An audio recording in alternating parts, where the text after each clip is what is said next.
السلام علیکم ورحمۃ اللہ وبرکاتہ۔ تمام تعریفات اس اللہ وحدہ لا شریک کے لیے ہے جس نے اکیلے آسمان و زمین کو پیدا کیا۔ وہ وحدہ لا شریک ہے، اس کے سوا نہ کوئی عبادت کے لائق ہے، نہ کوئی کائنات کا پروردگار۔ وہ تمام جہانوں کا پالنے والا ہے۔ ریت کے ذرات سے زیادہ، پانی کے قطروں سے زیادہ درود و سلام و رحمت عالم محمد رسول اللہ صلی اللہ علیہ وآلہ وسلم پر، جنہیں اللہ تعالیٰ نے اپنا نبی اور رسول ہونے کا شرف عطا کیا، اور رحمتیں و برکتیں ہوں اللہ کے تمام نیک بندوں اور بندیوں پر۔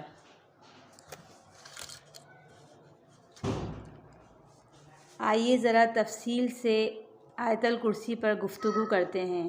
ہمارا تو ایمان ہے کہ اگر اس آیت کو صحیح طرح سمجھ لیا جائے تو اللہ تعالیٰ پر ایمان مکمل ہو جائے گا، کیونکہ یہ آیت قرآن کی سب سے عظیم آیت ہے۔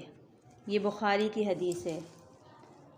اللہ لا الہ الا ہو، اللہ تعالیٰ وہ ہے جس کے سوا کوئی الہ نہیں، یعنی وہ اکیلا اللہ الہ ہے۔ دوسری جگہ ہے ما لکم من الہ غیری، یہ سورہ اعراف کی آیت نمبر ہے 25، یعنی تمہارے لیے کوئی دوسرا الہ نہیں ہے۔ الہ کیا ہے؟ الحی القیوم، زندہ جاوید، زندہ اور قائم رہنے والا۔ عربی میں کسی اسم پر اگر الف لام میم ہو تو اسم عام سے خاص بن جاتا ہے، جیسے حی، زندہ ایک نام ہے، اس سے مراد ہے عام زندگی۔ لیکن اگر حی پر ایک الف اور لام میم کا اضافہ کر دیا جائے، یعنی الحی، تو اب اس کے معنی مخصوص ہو جائیں گے، یعنی مخصوص زندگی کے ساتھ زندہ ہے۔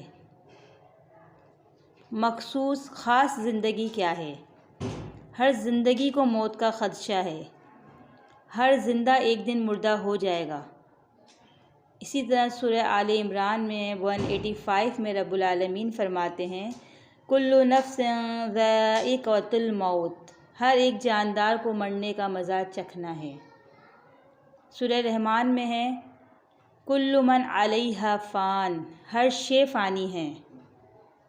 سورہ قصص 88 میں ہے کل شیء ہالک، ہر ایک شے ہلاک ہونے والی ہے۔ سورہ انبیاء میں ہے وَمَا جَعَلْنَا مِن قَبْلِكَ الْخُلْدَ، اے نبی آپ سے پہلے بھی ہم نے کسی کے لیے ہمیشگی نہیں رکھی، گو ہر جاندار کے لیے موت یقینی ہے۔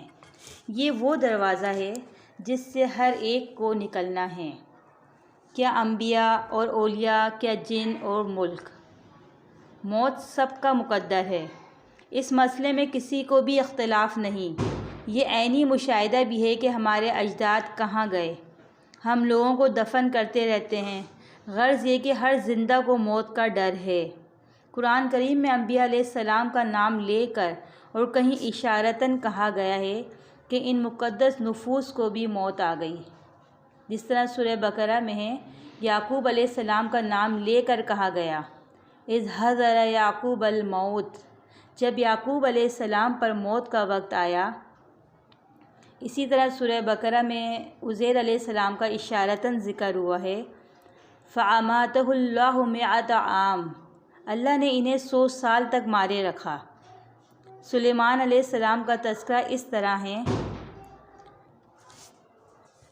سورہ سبا آیت نمبر 14 میں فَلَمَّا قَضَيْنَا عَلَيْهِ الْمَوْتَ مَا دَلَّهُمْ عَلَى مَوْتِهِ، پھر جب ہم نے ان پر موت کو مسلط کر دیا تو ان کی موت کی کسی کو خبر نہ ہوئی۔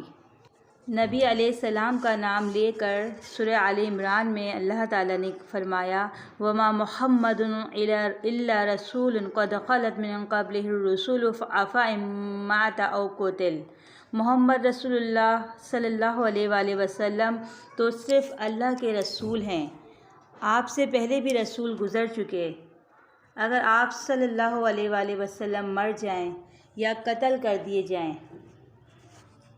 یعنی دونوں باتیں ممکن ہیں، کیونکہ انبیاء علیہ السلام قتل بھی کر دیے گئے ہیں اور طبعی موت سے بھی مرے ہیں۔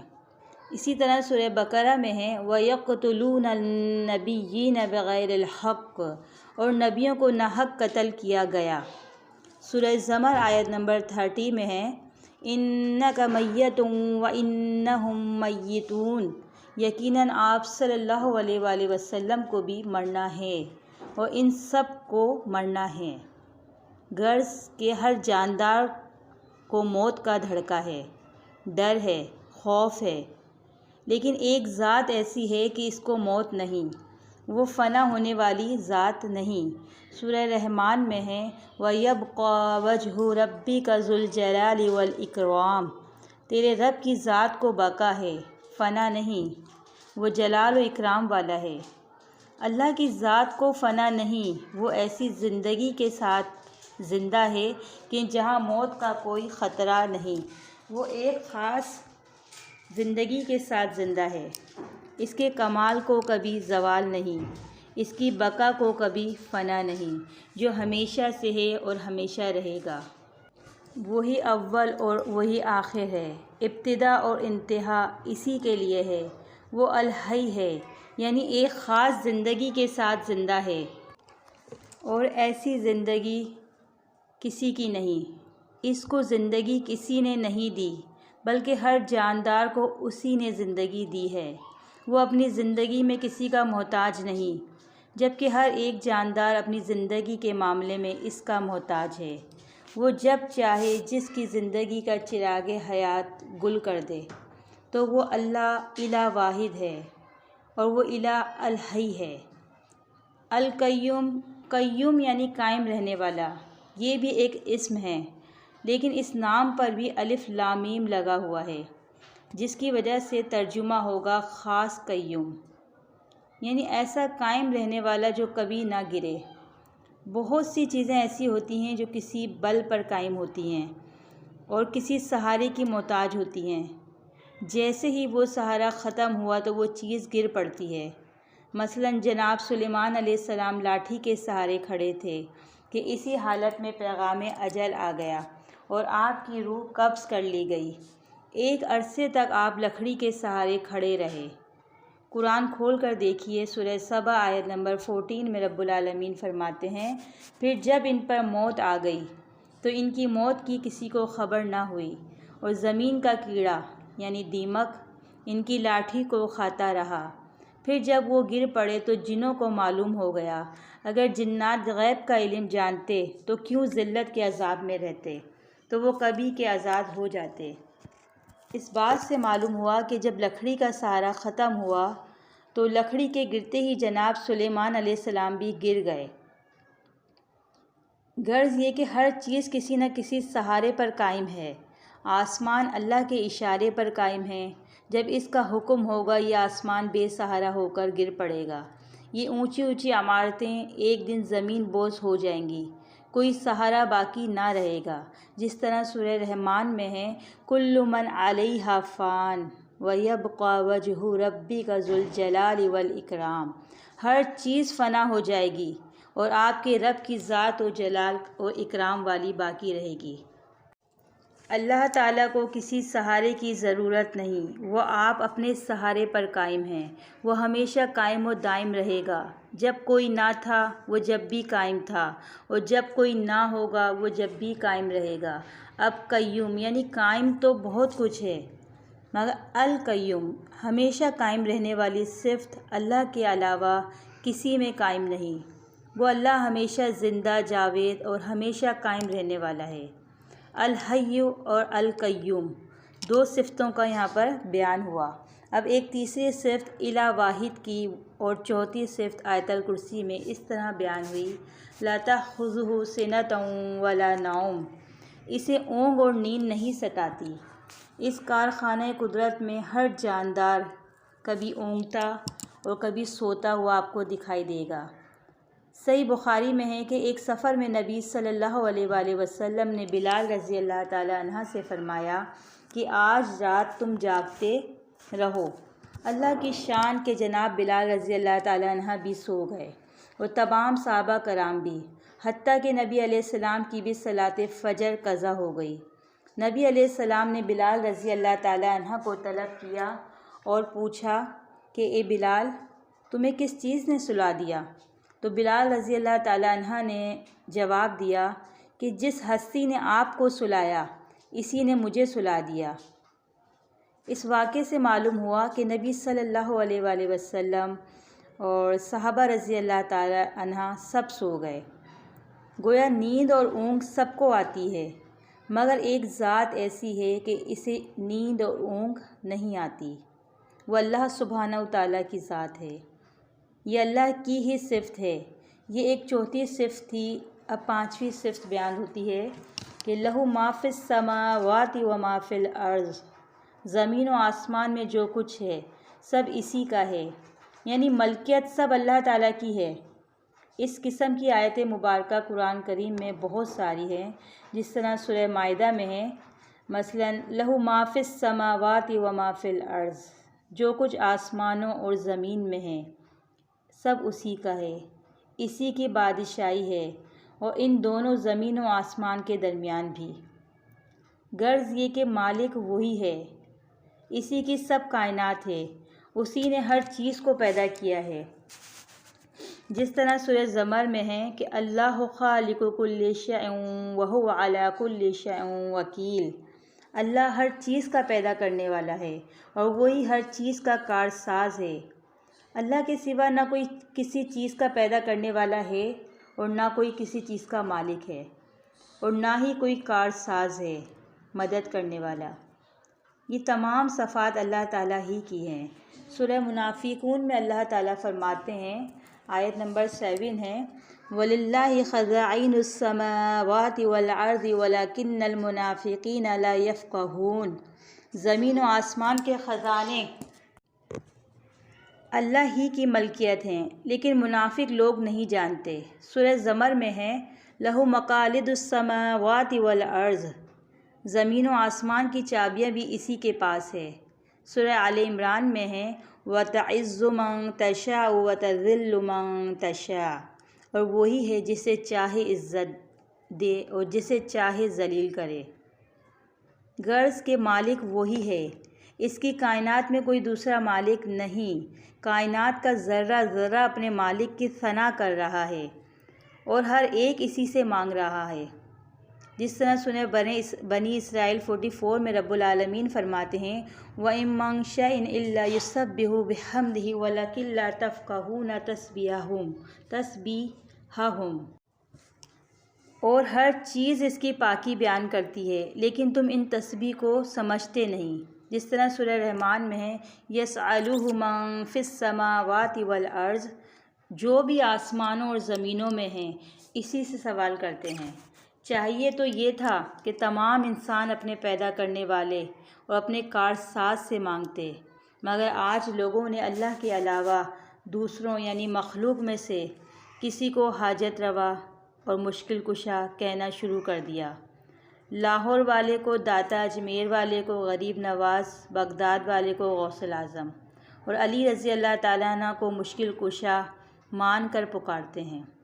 اللہ کے علاوہ بہت سے دینے والے بن گئے ہیں، حالانکہ جب یہی لوگ نماز میں ہاتھ باندھ کر اپنے رب کے سامنے کھڑے ہوتے ہیں تو اقرار کرتے ہیں۔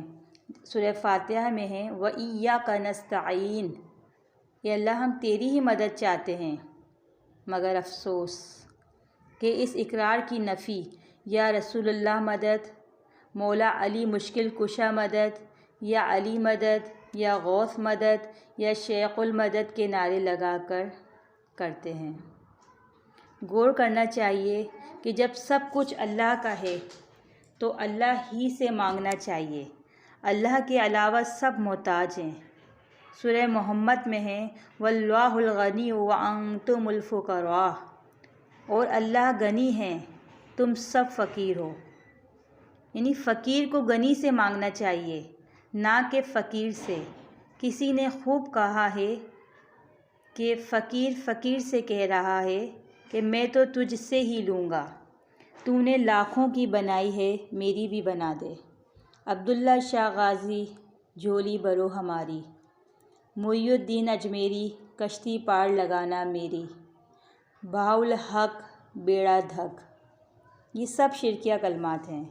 آیت الکرسی میں 5ویں صفت یہ تھی کہ ہر چیز کا مالک اللہ ہے، اس کی اس صفت میں بھی کوئی اس کا شریک نہیں۔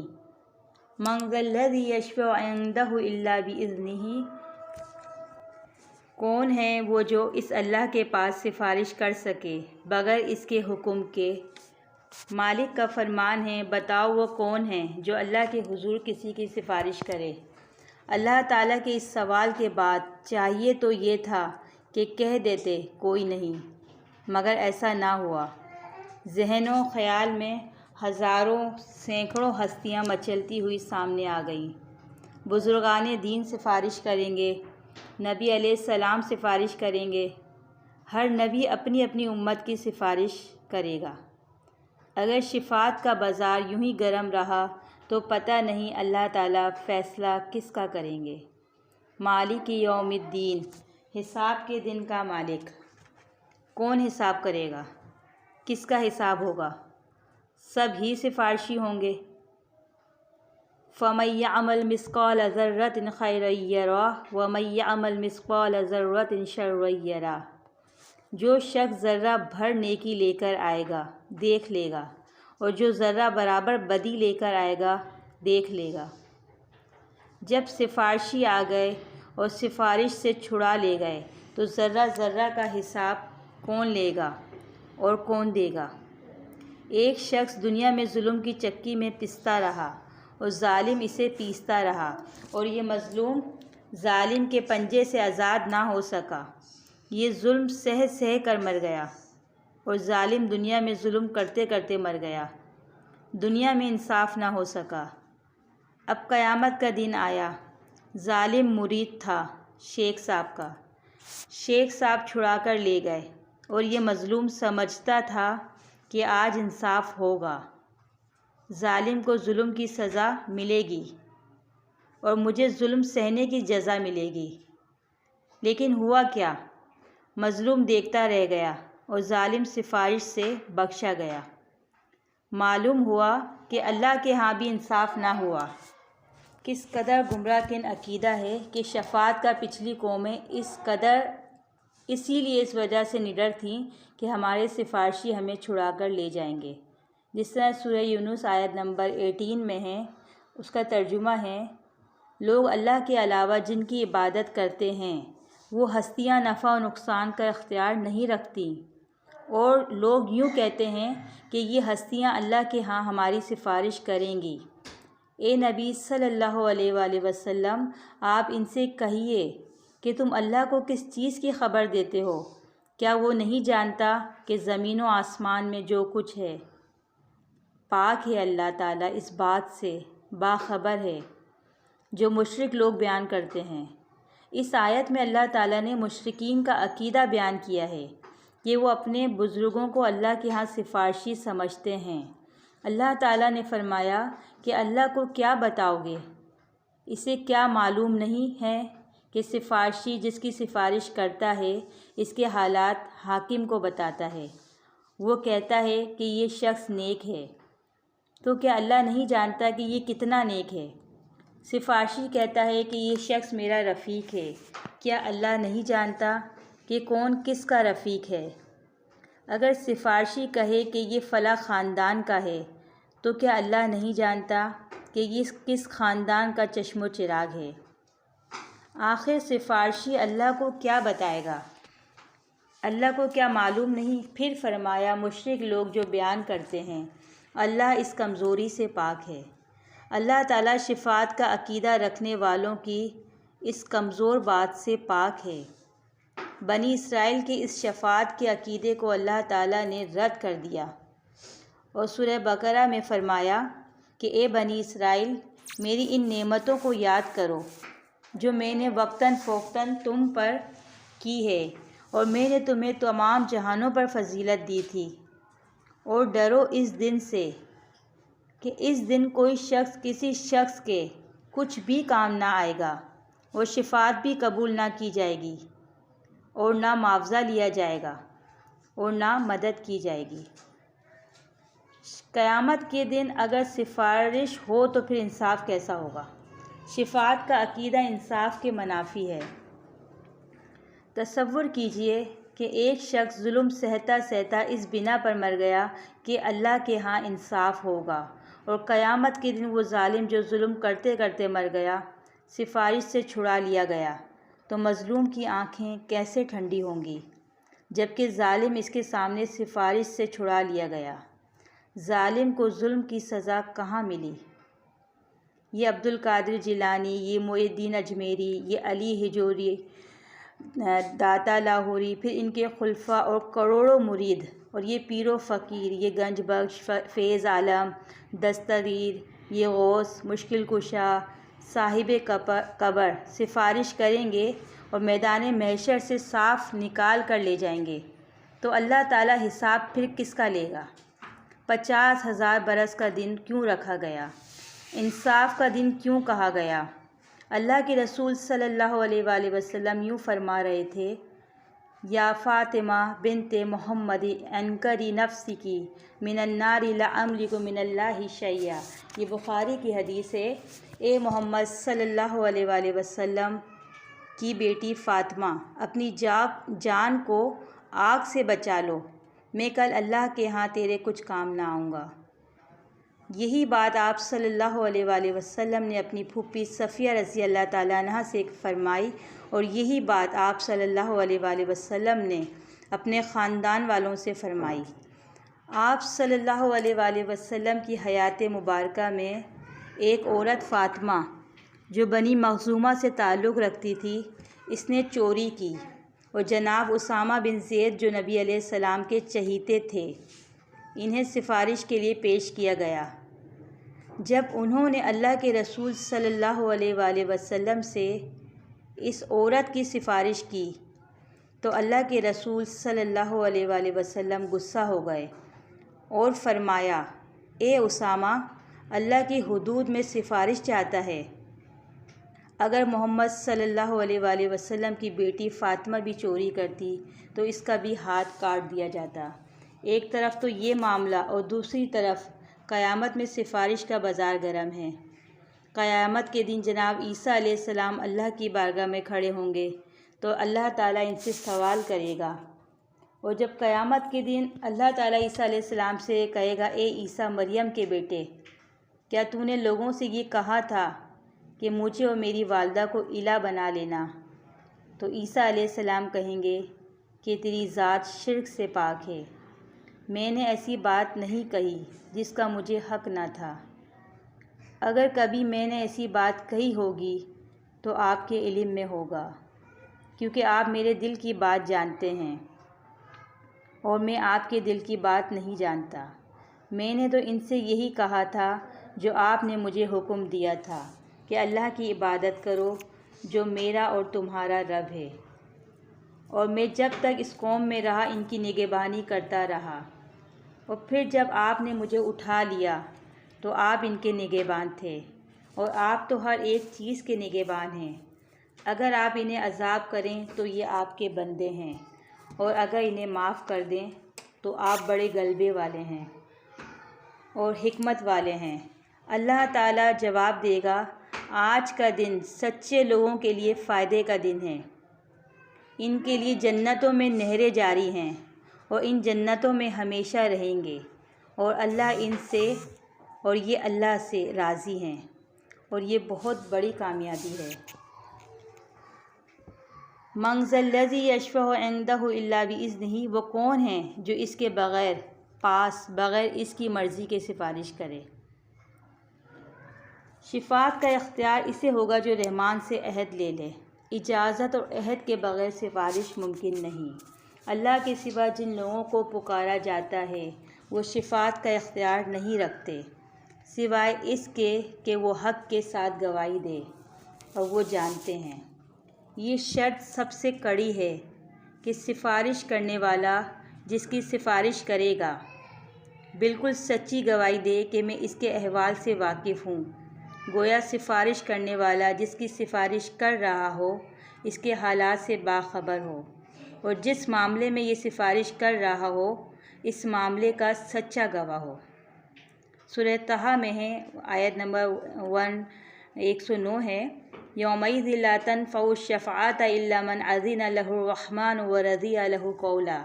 اس دن کوئی شفاعت فائدہ نہ دے گی جب تک کہ رحمان کی اجازت نہ ہو اور رحمان اس کی بات سے راضی نہ ہو۔ یعنی خلاصہ اس آیت کا یہ ہے کہ اگر کوئی شخص کسی کی سفارش کرے تو یہ شرطیں لازم ہیں کہ اللہ کا حکم، اس کا وعدہ، شفاعت کرنے والا حالات سے باخبر ہو، وہ بات کہے جس کا اسے علم ہو، اور اللہ تعالیٰ اس کے قول سے راضی ہو۔ یہ تمام شرطیں کس طرح پوری ہوں گی، کون اس کا مستحق ہوگا، قرآن اس بارے میں خاموش ہے کہ وہ کس شخصیت کا نام نہیں لیتا۔ سفارشات کی تمام آیتوں میں اللہ تعالیٰ کی قدرت، قبضہ اور اختیار کا ذکر ہے، یعنی وہ اس بات کی قدرت رکھتا ہے کہ وہ میدان محشر میں اگر چاہے تو کسی نہ کسی کی سفارش قبول کر لے، لیکن اس کا قانون یہ ہے کہ سفارش فائدہ نہ دے گی، 5 شرطوں کے جو بیان ہوئی تھیں۔